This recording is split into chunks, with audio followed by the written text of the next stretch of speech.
Heard, who initially shot to fame in 2008 with films like Pineapple Express and Never Back Down, also adds that Nadine has been one of her most complex roles to date, and that the character's journey is a heartbreaking one. Heard busted by Australian Senate. Charges soon. First at the FBI, now this? Defendant's career has virtually halted, with the exception of Aquaman 2, which she was told months ago would begin filming in February 2021. The filing from Heard's legal team at Reston, Virginia's Charleston Bredehoft Cohen & Brown PC and Roanoke, Virginia's Woods Rogers PLC declared, Warner Bros. Counsel said that they do not know when Aquaman 2 will begin filming, but it will be sometime in the spring of 2021, which is also a basis for denying the continuance.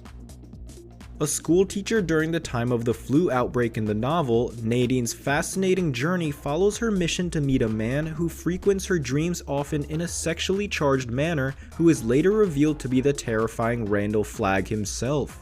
Along the way, she meets a 12-year-old boy named Joe and a musician, Larry, who complicate her visions and ultimate destination further. Speaking on a Zoom call in a group interview, Heard says that the premiere of a show like this, bang in the middle of the COVID-19 outbreak, makes for rather interesting timing. You know, on set, we used to joke around by saying, hey, it's day 4 of the pandemic, and now, wow. Our story is very different from what's going on now, of course, but you do understand the similarities. It is based on a global pandemic that wipes out most of the population of Earth and leaves with it the best and the worst of humanity, and exemplifies them. The Aquaman star posted a couple of pictures with the comment, I never do selfies. Amber, who is on her way to reaching 4 million followers on the photo and video sharing app, garnered over 30,000 likes on her post. She elected to leave her comments blank in order to prevent trolls from harassing her. Since the couple's divorce, the actress has been embroiled in a court struggle with her ex-husband Johnny Depp. Though populated by a plethora of interlinking storylines, King's Novels has been feted for its immense attention towards charting the complex arcs of every fictional character in the saga, such as Amber Heard's Nadine Cross.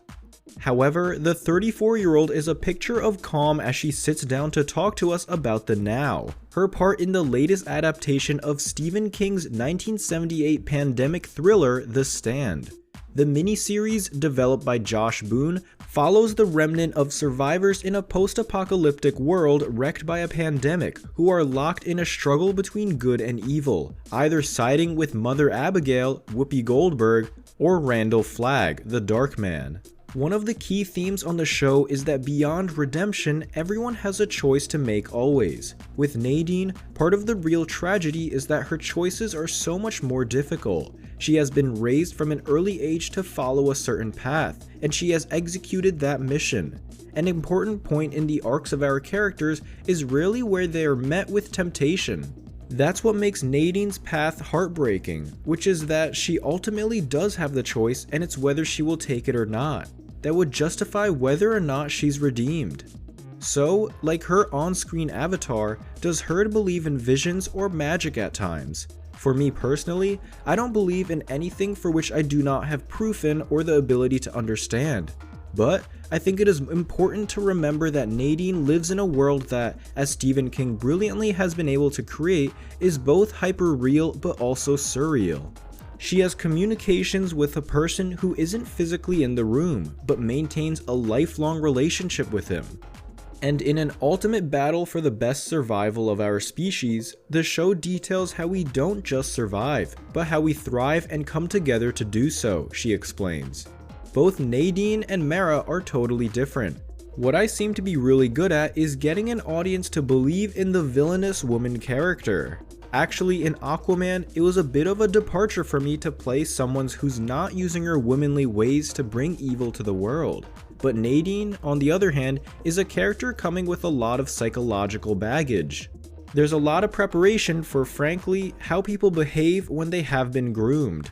Owning her journey was understanding people who come out of cults or those who have committed horrendous crimes. I talked to and read a lot of interviews and biographies with people who had been either kidnapped, brainwashed, or otherwise indoctrinated into a cult, and brought on to participate in crimes. Some of Heard's most important scenes, ones that influence the outcome of the series, are with Alexander Skarsgård, who plays the main villain in The Stand. Playing the literal devil, Heard says, came naturally for the Swedish actor. It would be fair to say that Amber Heard has a tumultuous 2020. The actor's highly publicized divorce with Johnny Depp became somewhat of a global phenomenon, and the fallout from the event was such that her recurring role of Mara in DC's Aquaman 2 is now in question. Flag is able to do so as a semi-supernatural being that jumps in and out of this realm and another realm. So for her, magic isn't a question, it's part of her reality. Heard concludes with a smile. Once you see Alex in the character, you'll be convinced that no one else could play this role. What this character is meant to do is serve as a surrogate for the devil within us, the one that acts on lower impulses, the one who acts not out of charity, but out of selfishness. It's supposed to be a character we all can relate to, or at least identify within ourselves. The whole book is a battle between the worst parts of ourselves and the best. She goes on, Alex, because he is so incredibly charming and easygoing about that charm, it doesn't feel put on at all. It's natural for us, the characters on the show, to want to follow him or listen to him or to like him. He has a way about carrying himself, speaking and interacting that makes it easy, so easy. That's why he makes the best devil ever.